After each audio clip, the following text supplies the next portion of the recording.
Do you want to see me getting all tongue-tied as I go through this random list of Facebook questions that you've all asked? If you do, then check it out straight after this. Hey there guys, it's Alan at AMDetails here, and if this is the first video that you have seen, then why not check out lots of our car care and detailing topics. We've got vlogs, how-tos and Q&As just like this. To make sure you don't miss any, then hit that subscribe button and tap the bell so you get all the notifications on our content. So in this video today, it's your Facebook Q&A questions. I've got them all written down here and I'm going to fire through them. I did quickly read the first one though. Donna Henderson wrote, I will go through it, I have a question for Fishtank Doug, and then went on to ask a fish tank related question. So Donna, I will get the answer for you. I'll put it in the bottom of this video description, but also message you the answer, or we might have Fishtank Doug dive on camera and give you the answer himself. How cool would that be? Right, the second question was, Gary, Scotland. Tried your acid-free wheel cleaner at the weekend, it's an amazing product. Ding! Thank you very much. What is the next best grit guard and buckets to use, and do you sell them? Also, I'm needing a good wax that isn't £60 plus. Any personal recommendations? It's two questions, cheeky. Okay, the first one, we sell the scratch shield buckets and grit guards here at AMDetails. We do the £22 kit, so you get a bucket and a grit guard. That's the price at the moment on recording this video. We do not have it online because shipping is where we have had a problem with the boxes, excuse me, not the boxes, the buckets becoming damaged in transit, guys. So if you want to get them, you can give us a shout and we'll try and sort you out. Locally, they're able to be picked up. We are testing other ones on the market. We will keep you in the loop with that one, quite like in the Chemical Guys one, where it has the funnel type. So we will see. And then it's also on which ones can we actually get in here to distribute. But we do like the grit guard and the scratch shield guards that are out there. Talking about the wax for under 60 quid, the AMDetails pot of wax is less than that, it's only £50. But also, you can get little 30ml samples that are only £12, my good man. And they are available on the shop, linked up here and down below. Up next, Foggy Nealon. Sorry if I pronounced that wrong, it's probably jumped up here somewhere anyway, so you'll be able to read this. What is the best way to clean window seals? My windows can be spotless, but as soon as I drop the windows, they are smeary as hell. Unhappy face. Okay, my good man, so for cleaning window seals, I'm guessing you're meaning the bit where it goes up and down. You can actually get a microfiber cloth in there. Just peel it apart a little bit, get in there and clean that up in between the glass and the seal. You can use AMAPC when outside and a 1-inch detailing brush to clean that up as best as you can. And it's just one of them things you're gonna have to keep going through. There's obviously something there, you're not sealing, you know, that might not be sealed against the window correctly, or there's something there creating a problem every time it's going up and down. So you've just got to really get in there, strip it back a bit and clean it up. You can use AMAPC and a microfiber, and then at the end use glass and a glass cloth. Fingers crossed, that solves your problem. Stephen Cameron. How can you reduce windscreen wiper judder after applying a rain repellent? Ah, cool. So generally, if you've got a judder from a windscreen, there are like two factors involved there. There's a reaction between the protection you've used and the wiper. So maybe the wiper's dirty or the wipers were on their way out anyway, and then you've gone and massively improved the windscreen, and because the wipers are not very good or they're used to how the windscreen was before, you get a judder. Or the second version is you've actually made the windscreen protection too good.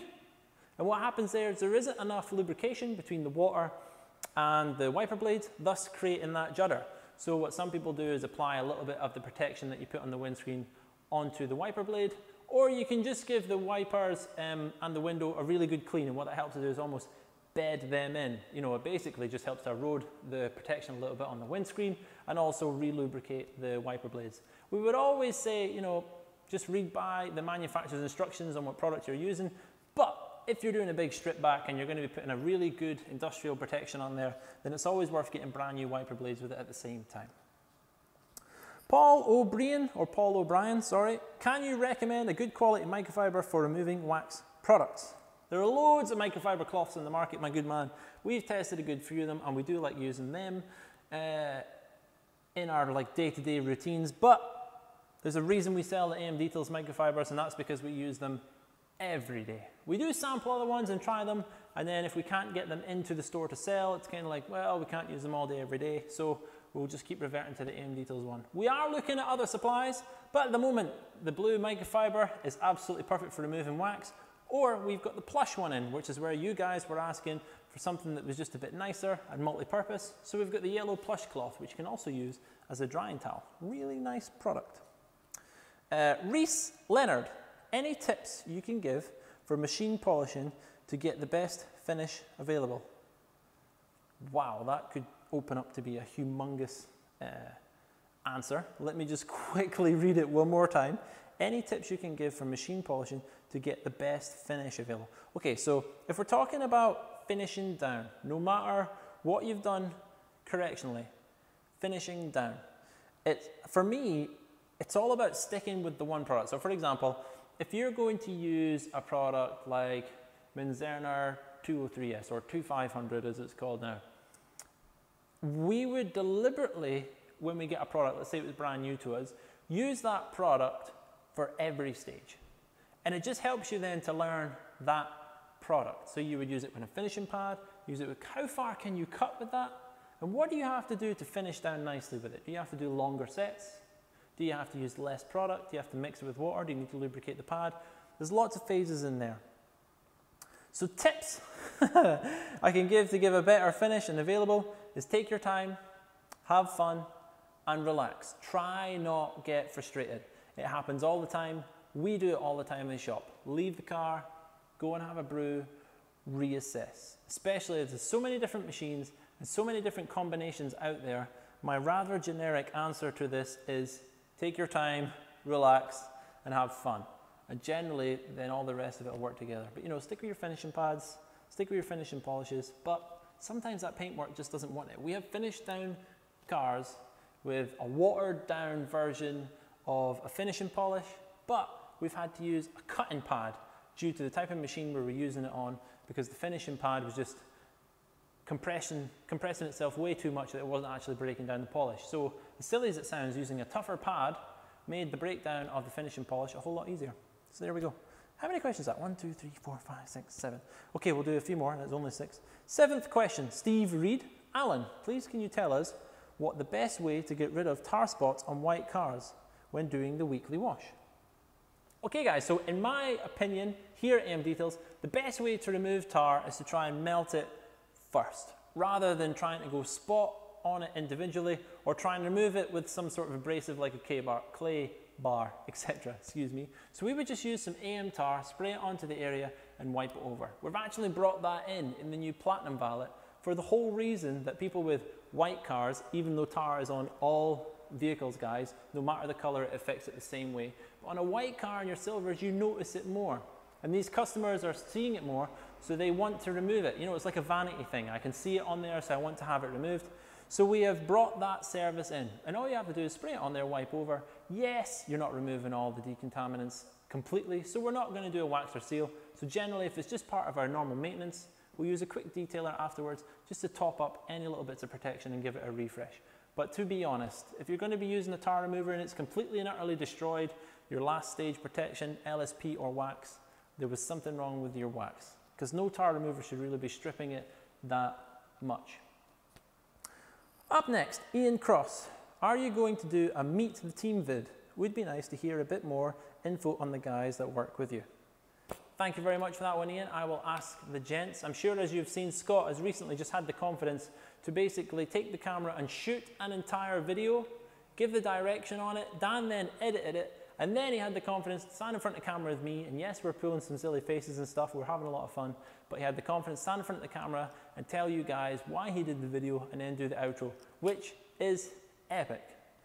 But part of the employment here is not that you must stand in front of the camera, so I can't force the guys to do it. So hopefully, if they want to meet all you guys, which they do at shows and they love it, we can get them on camera. I will ask them if they fancy doing this style of video. We'll maybe do some quick fire questions so everyone always asks the same questions like the old magazines used to do in the day. And I'll see how that turns out. Next question. Daniel Watson. Do you always have to apply pre-wax cleaner to a glaze before applying a wax? What do you guys normally do? Or a glaze, sorry, I read that incorrectly. It's completely up to whatever you're looking to achieve, guys. So, for me, personally, a pre pre-wax cleaner is designed to clean the surface of everything in preparation for wax. So for example, if I had glaze on there and I went at it with a pre-wax cleaner, I would expect that pre-wax cleaner to remove the fillers, or the majority of the fillers, that the glaze had put in. And this is me using some terminologies here which some of you might not follow. A lot of people do them in different ways. For some reason, there's not an industry standard yet, so I'm just going to tell you the way that I phrase these things. For me, a glaze is a non-correctional product.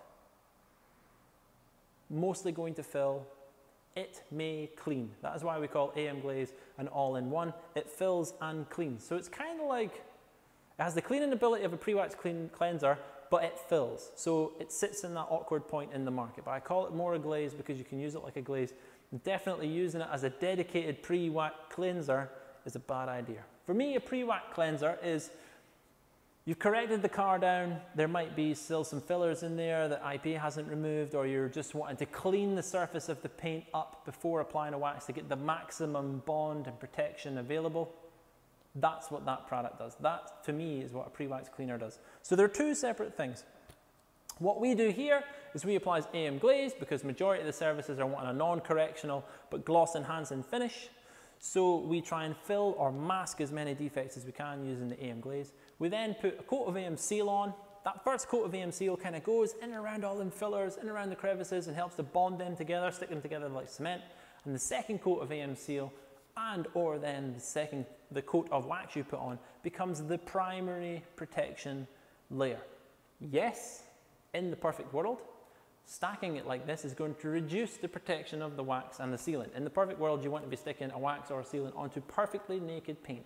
But that is not what most of you guys are able to do at home, and it is not what the AMDetails protection detail is all about. That is why we stack it in that order, and you've seen how easy it is to use the seal, the wax, or the detailer to top that protection up. And that is it, guys. My sheet is finished. Hopefully I've been putting these all here as I have been chatting. Hopefully you've enjoyed this Q&A. I will do more of these and you're finding them interesting.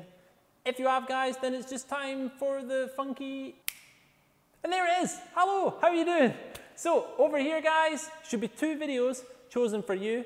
And if you've liked this, the style, the content, or you want to see our vlogs in the future, our car care vlogs, our run around every day sort of vlogs, or the random road trips that we're going to be doing this year, then there's a subscribe button just here. Click it to subscribe, and why not hit the bell? And that guarantees that you'll get an email letting you know every time we upload something to YouTube.